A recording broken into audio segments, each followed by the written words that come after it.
Bulletin లో మరో breaking news చూస్తున్నాం. తాజాగా సికింద్రాబాద్ రైల్వే స్టేషన్ సమీపంలో రైల్లో మంటలు చెలరేగాయి. అలుగడ్డ బావి వద్ద ఉన్న స్పేర్ కోచ్ లో మంటలు చెలరేగినట్లు అధికారులు గుర్తించారు.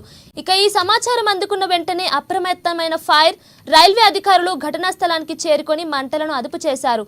కాగా ప్రమాద సమయంలో రైల్ కోచ్ లో ఎవరూ లేకపోవడంతో పెను ప్రమాదం తప్పినట్లు అధికారులు తెలిపారు.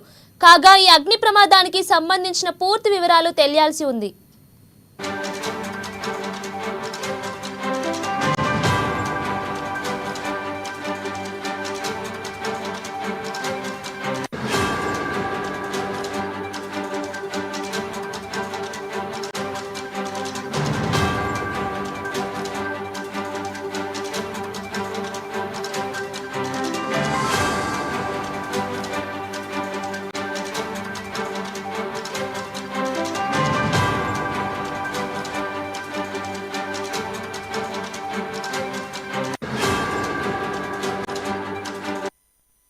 తాజాగా సికింద్రాబాద్ రైల్వే స్టేషన్ సమీపంలో రైల్లో మంటలు చెలరేగాయి.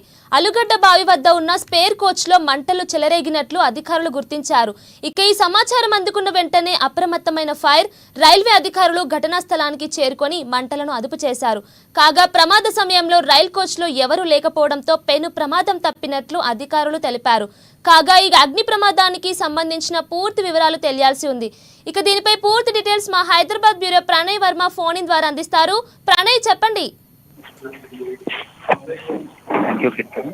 సికింద్రాబాద్ రైల్వే స్టేషన్ రైల్లో మంటలు చేపట్టిన ఘటన ఆల్గడ్డ బావి వద్ద చోటు చేసుకుంది. ఏసీ 2 కోచ్లలో కూడా దాదాపు మంటలు చెలరేగిన నేపథ్యంలో కూడా ఆ కోచ్లలో ఎవరు లేకపోవడం ఏదైనా ప్రమాదం తప్పిందని చెప్పుకోవాలి. అంతేకాకుండా ప్రాణ నష్టం తప్పిందని చెప్పుకోవాలి. ఘటనా స్థలానికి చేరుకున్నటువంటి అగ్నిమాపక సిబ్బంది మంటలకు ప్రయత్నం చేస్తా ఉన్నారు.